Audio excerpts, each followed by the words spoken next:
Hi, we're here to talk about GMOs. See all these interesting things on the table? That's to help you to tell me something. What do you know about GMOs? Have a look around here. What do you think this is showing us? What do you know about this? Are we eating GMOs? Yes. Yep. Yeah, we are eating GMOs. Every day you're eating GMOs. Which of these things do you think have got GMOs in them? Yeah? The flour, maize. Mealie meal. Yes, South Africa grows genetically modified maize. So we've got, that's GMO. So, will it be in cornflakes? Yes. Now, what about baby food? This is always quite an emotive one. Is there GMO in baby food? What do you think? I think so. Maybe. Yes. Yes, some foods there are. I mean, some makes will say they're organic and will actually state on the bottle, no GMOs. Others won't say whether they've got GMO in them or not. If there's soy in it, and there's often soy from soya plants, soy protein, then most of the soy protein that we import into South Africa or we grow here is also genetically modified. What about my made in South Africa cotton t-shirt? Do you think that's GM cotton? Yes. It is actually, yeah. We'd grow GM cotton in South Africa as well. So why? You know, why do we do it? Is it good or is it bad? What do you think about that? We're going to find out a bit more then. Maybe by the end of the workshop we'll know a little bit more about it. Let's have a look at this fruit. Who wants any of these delicious pieces of fruit? Yuck, all right. Is this more the sort of thing we're thinking about? Yes. Yeah. Yes. Now, do you think it's possible to genetically modify things so that, in fact, they don't ripen on the shelves until we're ready for them? Yes. Yeah, that's one of the ideas of genetically modifying organisms, to do that. What have I got here? A square banana. A square banana. Now, this is one of the criticisms of GM from the consumers. What, would they want a squared banana? Do they care? Who might find a square banana advantageous? Think of packaging, right? Think of the boxes that the fruit goes into. If you've got square bananas, you can just stack them up in the boxes. Imagine, rectangular watermelons, how much easier it would be. Such things are theoretically possible. There's another good use for bananas that has actually advanced quite far so far, and that is to make vaccines, to make the bananas make vaccines. So introduce into the banana plant a gene that will be able to make something that will serve as a vaccine. For example, for measles. So instead of the sister having come round and inoculated all the kids in the country just recently, each school will be sent a few box loads of bananas. Kids will eat the bananas and get their vaccines that way. So the vaccines won't have to be stored and refrigerated. That's quite a good idea. Here I've got some rice, and rice is the staple food in many parts of the world in Asia, and so scientists have actually made a genetically modified golden rice that contains a precursor of, makes carotene actually, which is a precursor of vitamin A, so that the kids won't suffer possibly from complications like blindness. So genetically modified organisms can do a lot of good. They also raise some concerns. What's new about it all? What's special about genetic modification? You see, for centuries, for thousands of years, farmers have been breeding plants and animals to get ones that give bigger, better crops, more milk, sweeter apples, bigger ears of corn, and so on. The thing about genetic modification is that we can use the whole new DNA technology, and we can introduce a gene from one species and put it into another species. So you can get a combination that would never occur in nature. Look, we've got white flowers here, and these flowers will never make blue flowers because they don't have the gene in them that will make a blue pigment. But think of a blue flower, like a delphinium. You can take the gene that makes the blue color for delphinium and put it into these plants, and then you can grow blue plants, which are going to have resale value. So really, the sky's the limit in what one can think of. Look, beautiful, fresh, red, shiny tomato. At one stage, scientists thought, why don't we put a gene in here from a fish that can swim under the ice and doesn't freeze? It's got its own kind of antifreeze in it. it has a gene that makes a compound that stops the fish's blood freezing. So the idea was, oh, let's put that gene into a tomato plant, and then the tomatoes won't wilt at the first frost. What do you think people's concerns were there? Would that plant taste of fish? Would it? No, it's just the one gene that makes that one compound. Would vegetarians say, oh, we can't eat this, it's got an animal product in it? Yes, they possibly could. That experiment actually didn't work very successfully, so it didn't go to market. But lots of other things have worked. Look at these plants.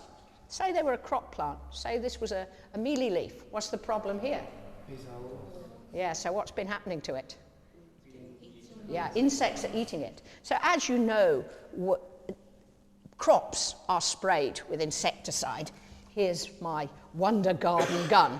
If it's a whole field, then the crop sprayer has to come and spray all over the field. You know about the disadvantages with that. So genetic modification allows scientists, and this already happens, to take a gene that kills insects and put that gene into a mealy plant, a maize plant, for example. So any insect that eats that plant will get killed by the built-in insecticide. Then the crops don't have to be sprayed. Do you think it's a problem then that you're going to eat that mealy plant? What's going to happen? Are you an insect? No. The toxin, the poison that kills the insect in this particular case is totally safe for humans and for the cows that eat the remains of the mealy. So that's good. Another thing that's been introduced into crop plants is a herbicide, a weed killer. And again, the gene's been put into those plants, so those plants can grow in the presence of a herbicide, a weed killer. The fields can then be sprayed with lower levels of herbicide than would be used normally. These are the things that are put forward as the good, and then there are things that are the concerns. And we can have a look and discuss that a little bit later. I think the next thing we need to talk about is how is a genetically modified organism made then? You've got on the table the flow diagram, and I'm going to talk us through the flow diagram for how to make a genetically modified plant.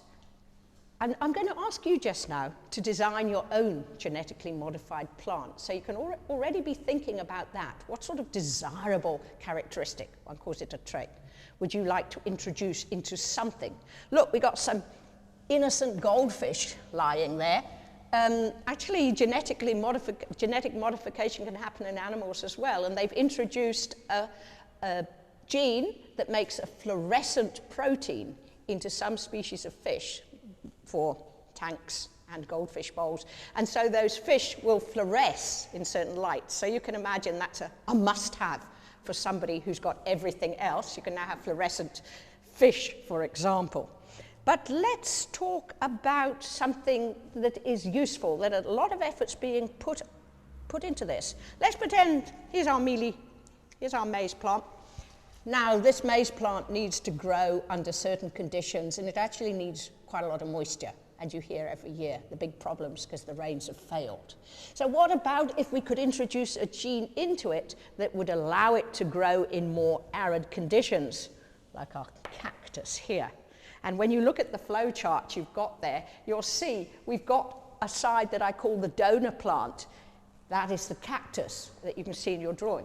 And we want to introduce the gene from the cactus and get it into our acceptor plant, the plant that we're going to modify.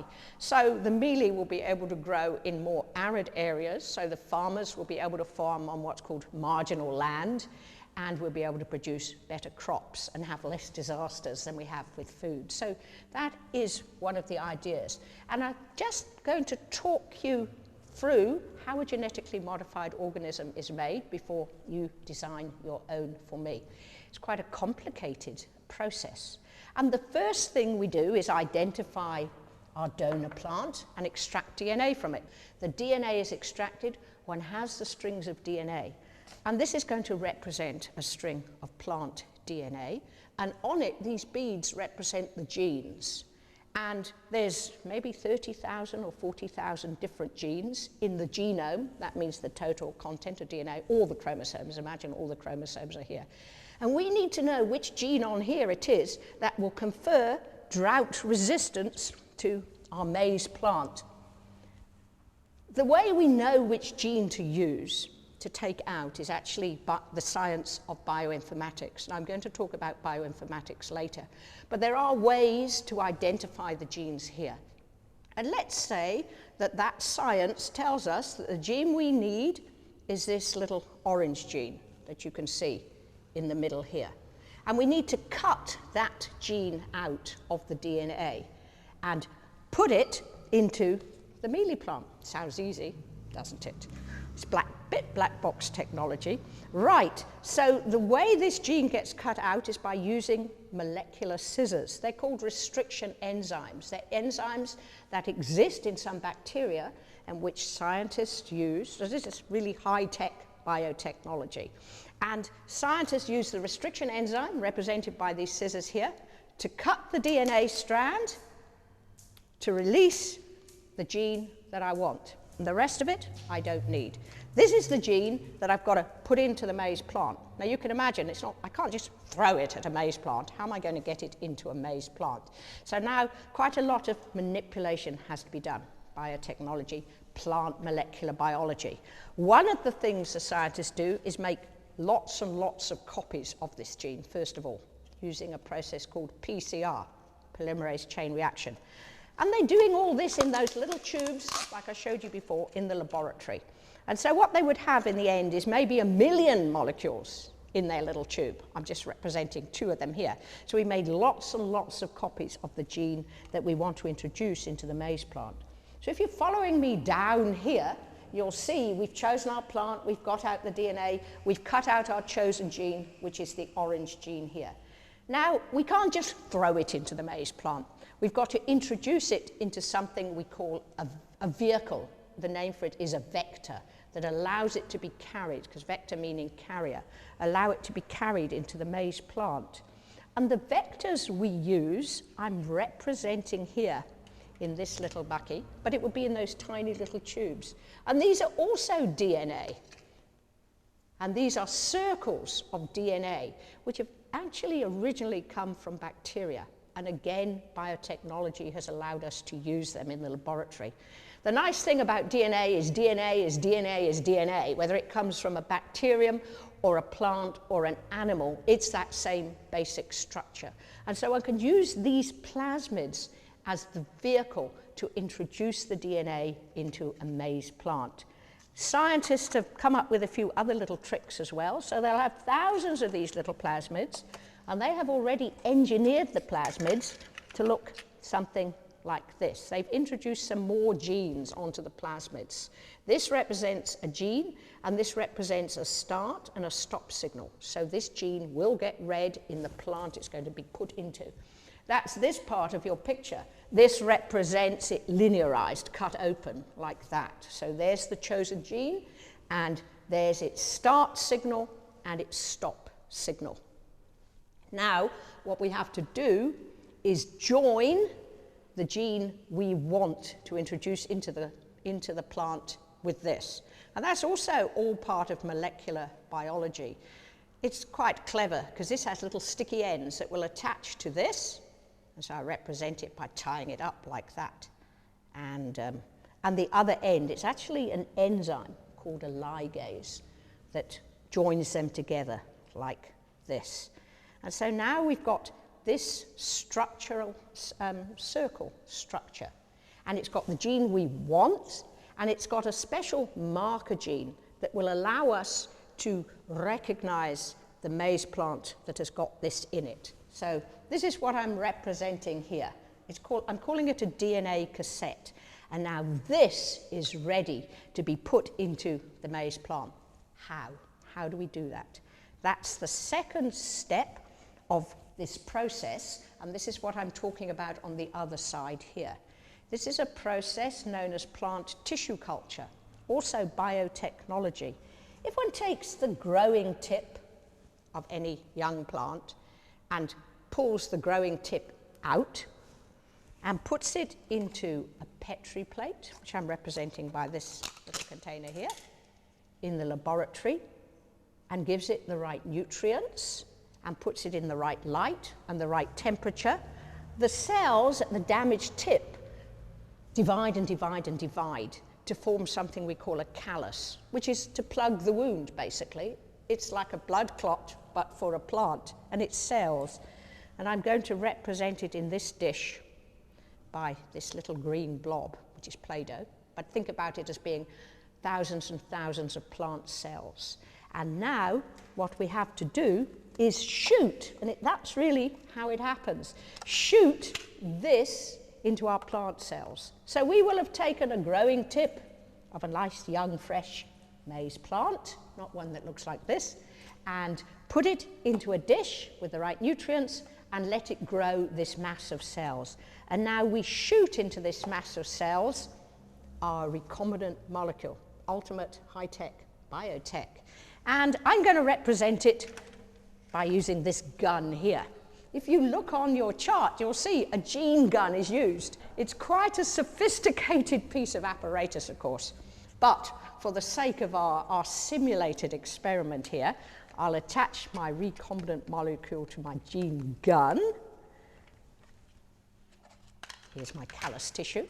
In real life, this would be put into this fancy machine, and then the fancy machine bombards the callus with hundreds and hundreds of these little recombinant DNA molecules with this gene in them as well. So here we go.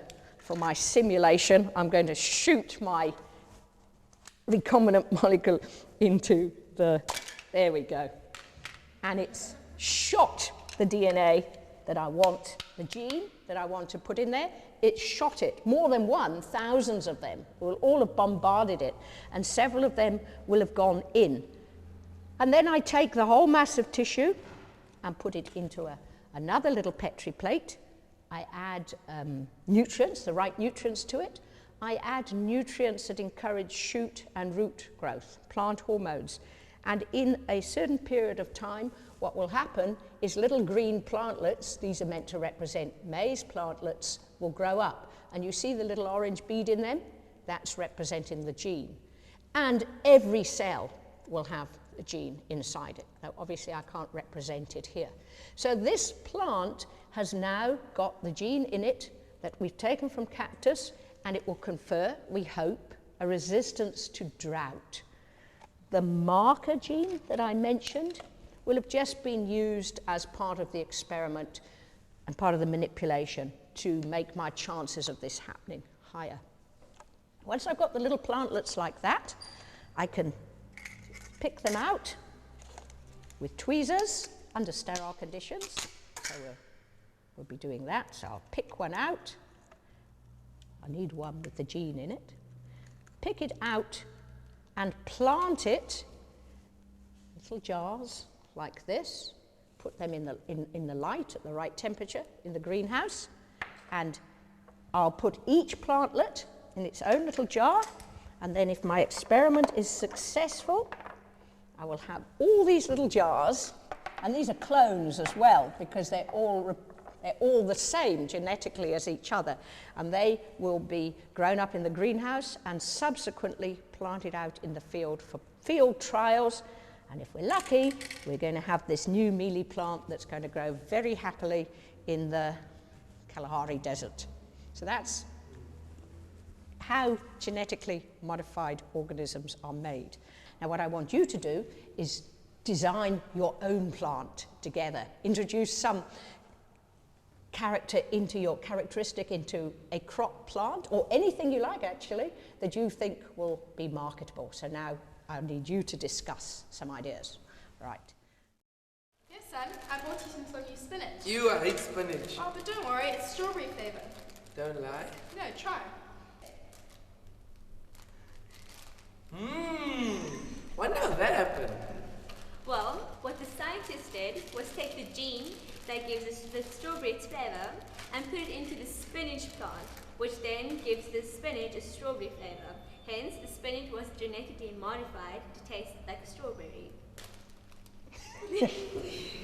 Very nice.